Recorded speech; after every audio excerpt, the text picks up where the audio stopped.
samsara is a transactional reality, nothing else. It's required, but it's only transactional. Everything happens in the mind. Now, all of us see the God.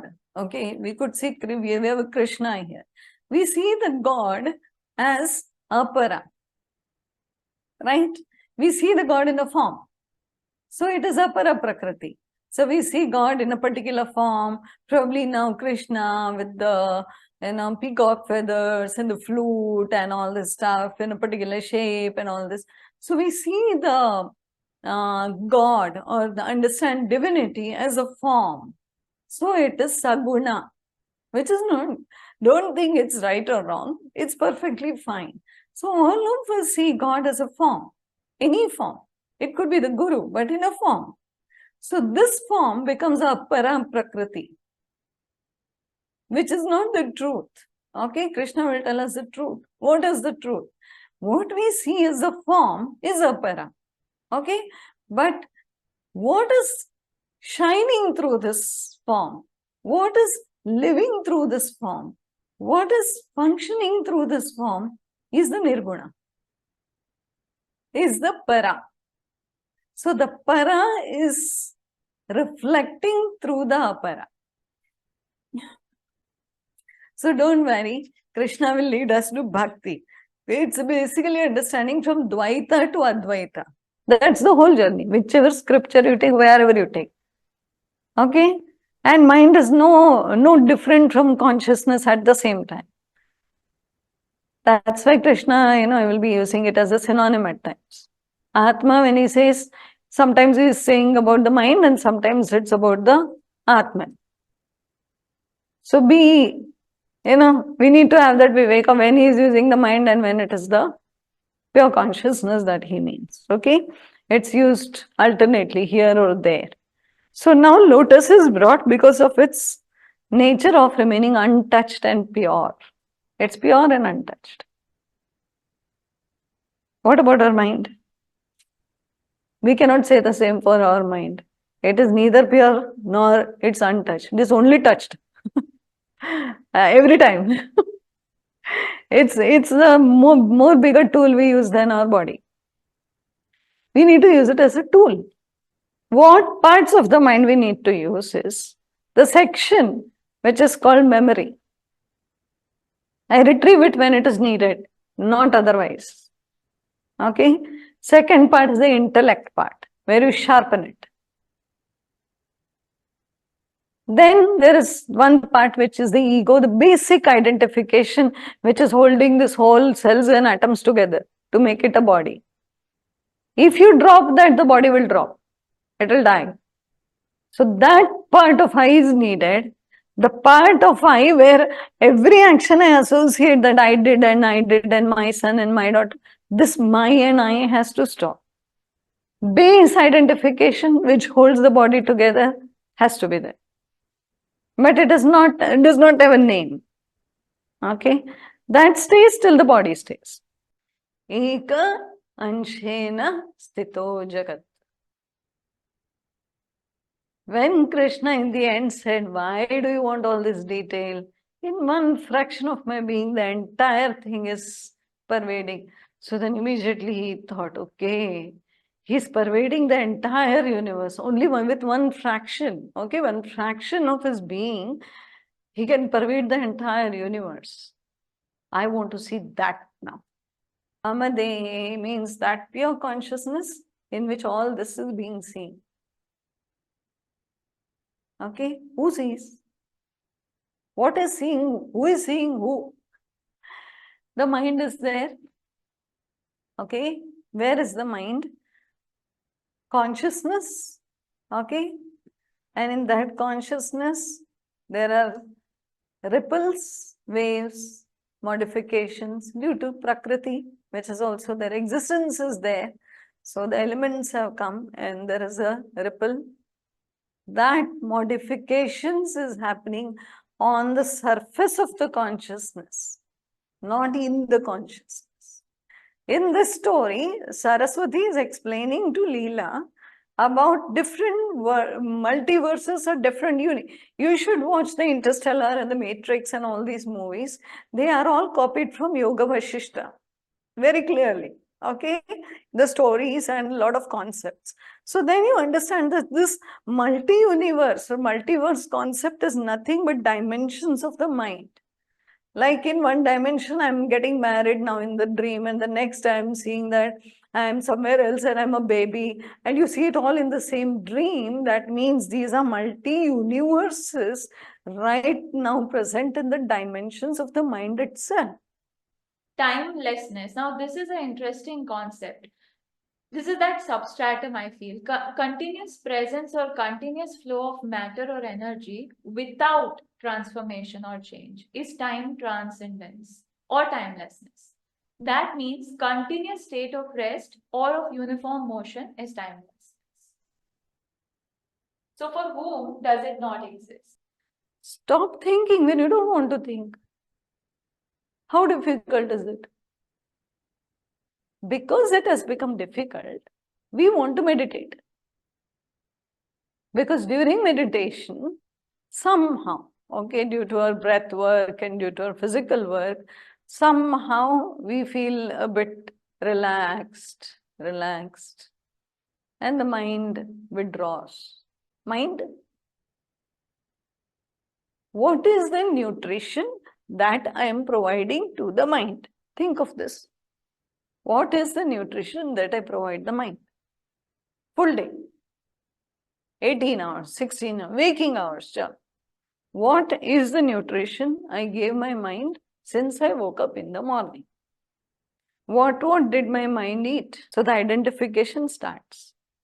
But actually, the identity of the mind has its own identity. Because I said I picked a slice of that sky. And I thought that's me. So that consciousness or that mind, I start feeling is mine. And all that is there in that is mine. And the mind projects a world and starts believing that that world is real. 100%. Even if you forget the Akasha doesn't, I have deleted it. But Akashic record says, no, we have it. You can delete what you want. Akashic record says it is there. That is how we get another life and another life. Akashic records have all the records. No Chitragupta is writing there. It's Steve Jobs actually. I was ignorant of your greatness and I did this out of two things, okay? One is negligence and second is affection. Because I like you so much, I am so fond of you, and plus I am a little ignorant also, I addressed you in first name basis. Like, hey Krishna, hey Yadava, hey dude, come here. Let's chill, let's go for a walk, let's do that, let's do this. So now he's feeling a little worried about it because he was very careless about it also. Next shloka then says, whatever also I humorously, disrespectfully treated you while playing, resting, sitting, eating, when in alone or in front of others, for all that I beg for forgiveness from you.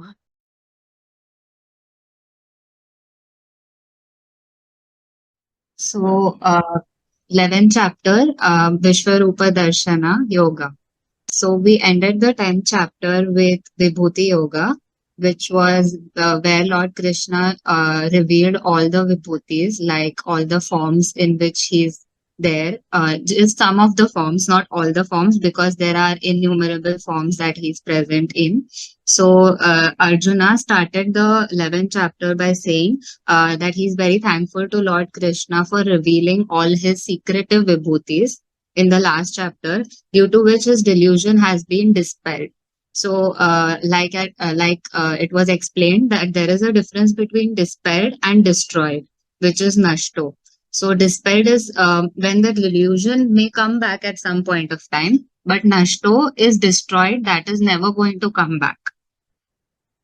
Then Arjuna went forward and said that he has heard in detail about all of the appearances and disappearances of all the forms, all the beings, and appreciated all the eternal glories of Lord Krishna, but he still wishes to see that cosmic form, that divine form that Krishna was describing, through which the entire creation came into being. So he requested Lord Krishna to reveal this cosmic divine form, but only if he thinks that Arjuna is capable of, seeing that form and beholding that. So basically, he surrendered and he requested, but he didn't demand. He said that only if he thinks he is capable of having the vision or being able to behold it, then Lord Krishna may reveal the form to him.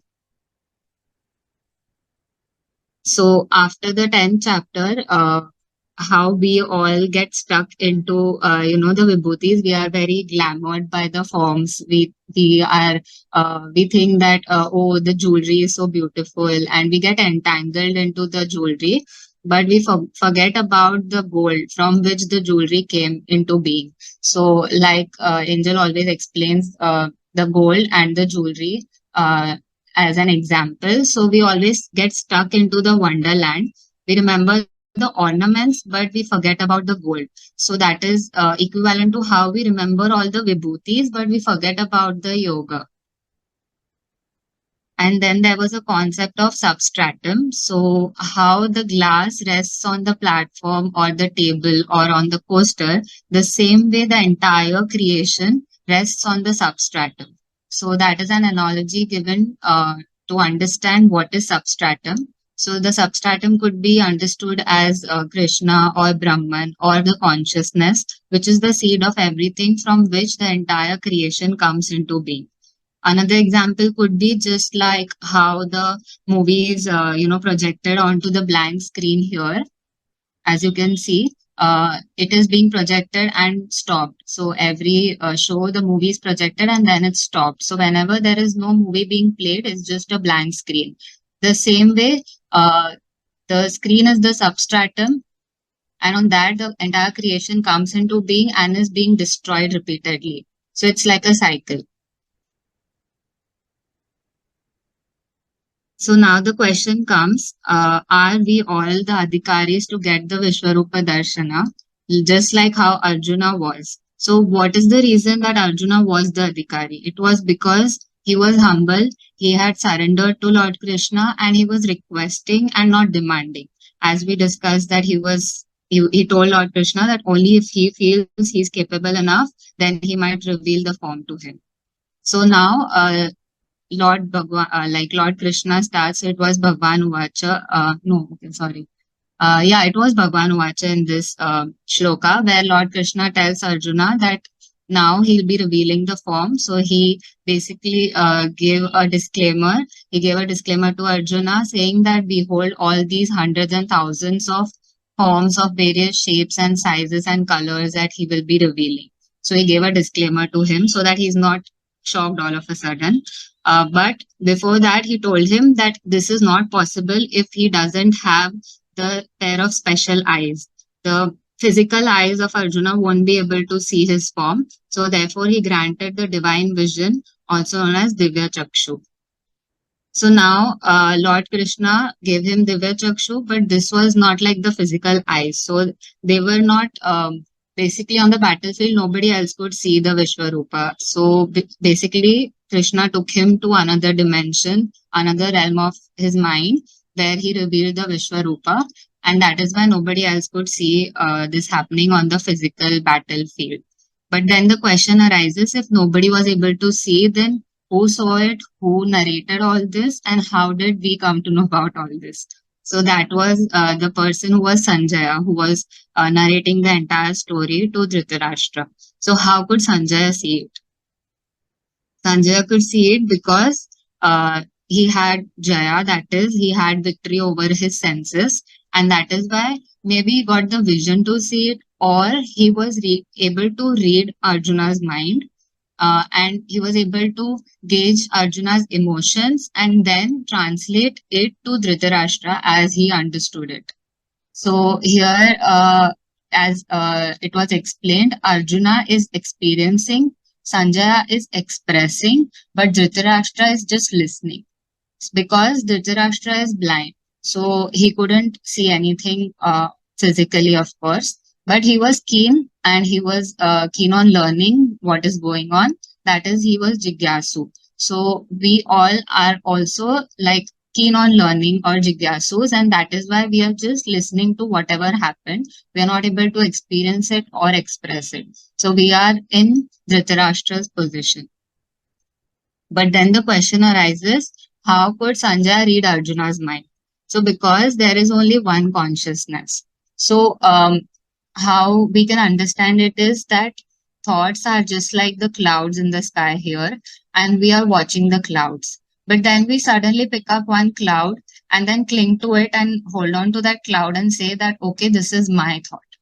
So, just like how it's one consciousness, we can have access to like the cosmic intelligence. But then, if we pick it up and say, okay, this is my thought, then that is not the right understanding. So, now, why was Arjuna different, and why he was the only one who had this experience or was the Adhikari? Basically, Lord Krishna was his guru, is his guru.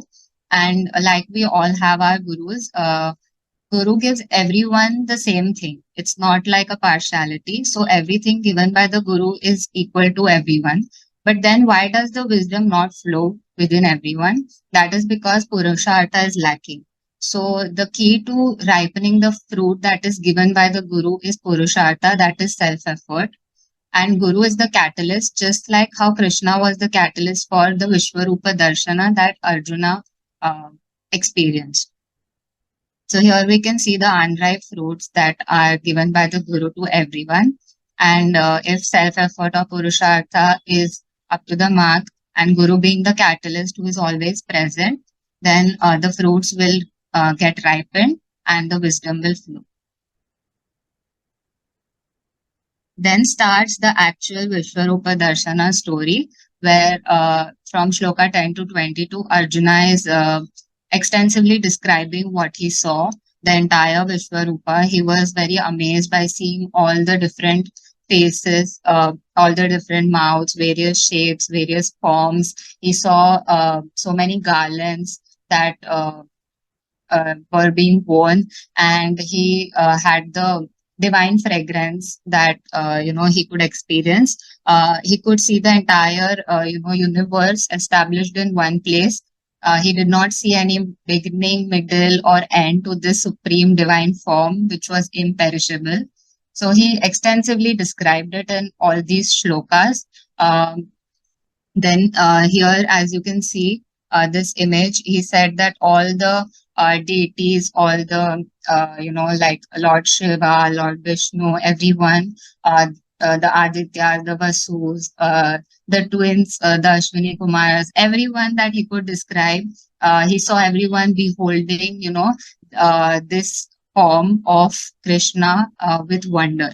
So he described all this.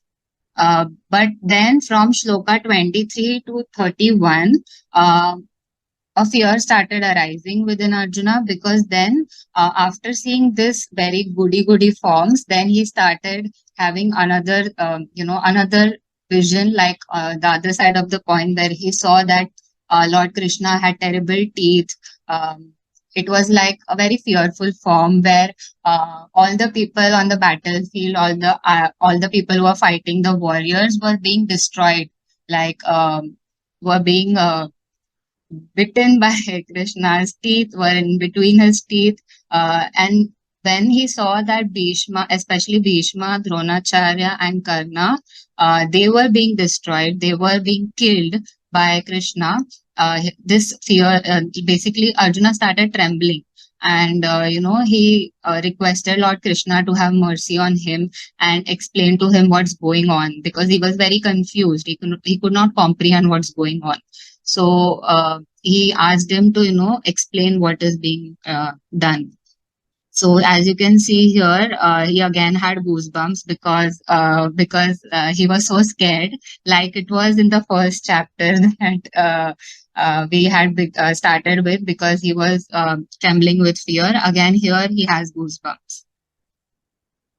So this is basically the form, like just a gist that the Vishwaroopa is not here, but the Krishna is here, where just like everything is being destroyed, there is a fire, and you know uh, Dronacharya, Bhishma, and Karna, and all the people in the battlefield are being destroyed and are being taken into the Krishna's mouth, and it is compared to as moths dash to destruction in the blazing fire. So here the butterfly or the moth basically is being destroyed into the fire.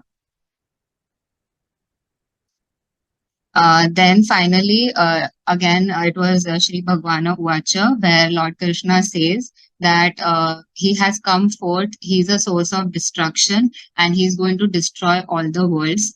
Even if Arjuna wouldn't participate into the battle, still all the warriors from the opposing army shall cease to exist. Arjuna is just an instrument of Lord Krishna's work. So he's just a medium. So even if Arjuna wouldn't uh, like participate into the battle, still everyone is going to die. So he told that Dronacharya, Bhishma, Karna, all the brave warriors have already been killed by him. So he tells Arjuna, he gives him support and tells him that without being disturbed, you just fight and be victorious over the enemies in the battlefield. Again, from Shloka 35 to 46, now Arjuna speaks, where now he understands the how supreme Lord Krishna is, and now he bows down again with folded palms, and he offers salutations from all the possible sides, and he asks for forgiveness, saying that if all through this while I couldn't understand your supreme.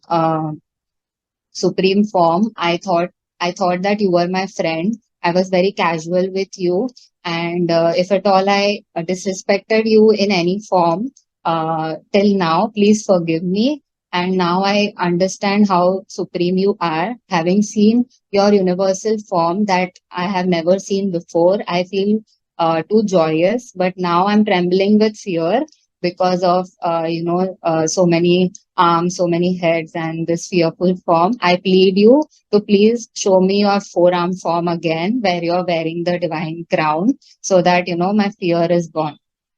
Uh, and he also praises a lot. He gives praises to Krishna, saying that oh, you are the master of all the senses. You are the one who is greater even than Brahma, who was the creator.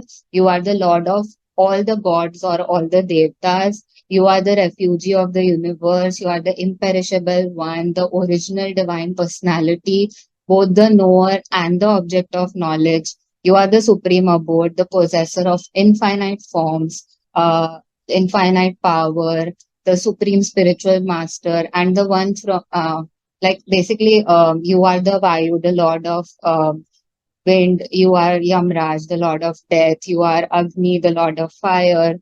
You are Varuna, you are Chandra, and many other praises. These are just some that I could enlist. And then he also says that the demons are afraid of you, and they are running in all directions, and all the saints are bowing down to you. So you can see here how everyone is maybe bowing down and some are running here and there.